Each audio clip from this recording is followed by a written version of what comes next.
Devenir fonctionnaire dans un autre pays d'Europe, c'est possible. C'est le choix qu'a fait Simone en décidant d'enseigner en France. Elle a donc quitté l'Angleterre et donne aujourd'hui des cours du côté d'Orléans. Je suis arrivée en France en 89 et j'ai commencé en fait à enseigner à la Chambre de commerce. J'enseignais l'anglais et ça m'a vraiment plu. Et étant donné que mon conjoint était professeur, je me suis dit je vais tenter le concours pour devenir professeur d'anglais. Pour les critères, il fallait que j'ai le niveau licence et puis que je sois un citoyen européen. Je suis toujours britannique, j'ai pas eu à renoncer à ma nationalité pour être fonctionnaire, pour passer le CAPES. Kevin, lui, est espagnol. Il est arrivé il y a 2 ans et sera bientôt professeur.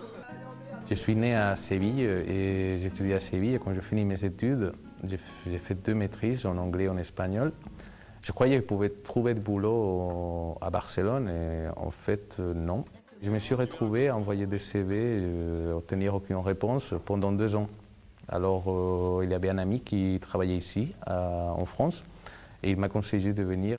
En France, pour devenir professeur, il faut impérativement réussir le concours du CAPES. Et là, un critère incontournable, maîtriser la langue française. Les futurs professeurs passent donc tous par l'IUFM, l'Institut universitaire de formation des maîtres. Une fois la formation terminée, arrive le temps des premières classes. Pour l'école qui les accueille, ces enseignants européens sont un atout indéniable. Avoir un enseignant étranger est une vraie chance pour tous les élèves.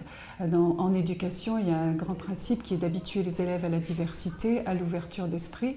C'est vrai pour tous nos élèves, c'est vrai aussi pour nos élèves de section internationale. Il est très important pour eux d'être en contact avec des professeurs d'origine britannique pour qu'ils aient le bain culturel nécessaire. Comme pour l'éducation nationale, la plupart des métiers de la fonction publique sont ouverts à tous les citoyens européens. En tout cas, pour ceux qui ont fait le choix d'enseigner en France, c'est une très bonne expérience.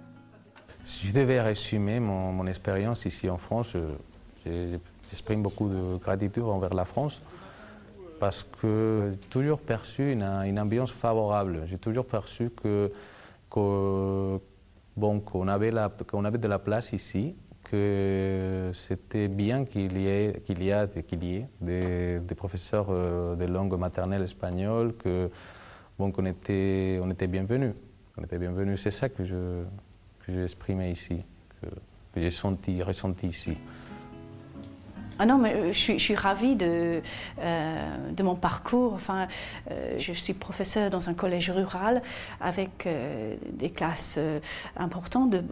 Et puis à Orléans, j'ai ces 2 sections internationales où là, je peux vraiment faire des choses, vraiment la littérature anglophone et puis vraiment créer avec eux. Donc c'est passionnant en fait, j'ai la chance.